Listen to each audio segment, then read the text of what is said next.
오늘 마지막 키워드, 부동산 세금 폭탄입니다.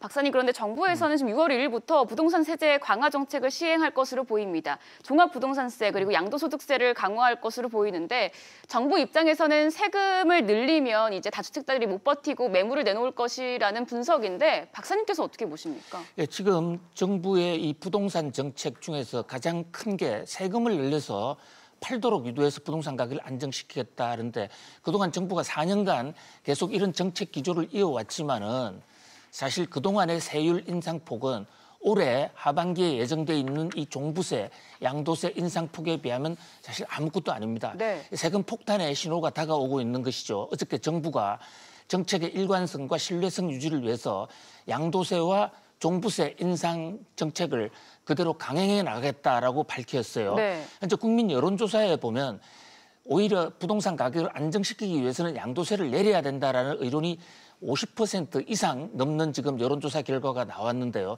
그럼에도 불구하고 정부는 강행을 하겠다 했습니다. 양도세의 경우에 최고 세율이 그 양도 차익의 75%. 75%요? 예, 어마어마한 세금이죠. 네. 그다음에 보유세는 6%인데 1년에 6%씩 매겨가니까 다른 소득이 없고 부동산 가격이 일정하다는 것을 전제로 했을 때는 약 17년 정도 되면 세금 내고 나면 집이 없어져요.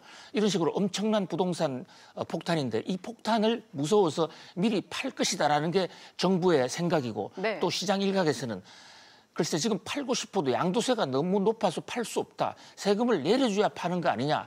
그래서 민간의 공급을 늘리기 위해서는 세금을 내려야 되는데 정부가 반대 방향으로 가고 있다라는 그런 볼멘 소리도 나오고 있습니다. 아무튼 이 부동산 문제를 과연 어떻게 해결될지 올해 정책 성패의 열쇠가 바로 부동산 정책에 달려 있다고 해도 과언이 아닐 것입니다. 네, 오늘 김대호 박사님과 함께 5개 키워드에 대해 이야기 나눠봤는데요. 바이든 취임사, 제닛 옐런 청문회, 이재용 구속수감, 대통령 특단의 대책, 부동산 세금 폭탄까지 5개 키워드 알아봤습니다.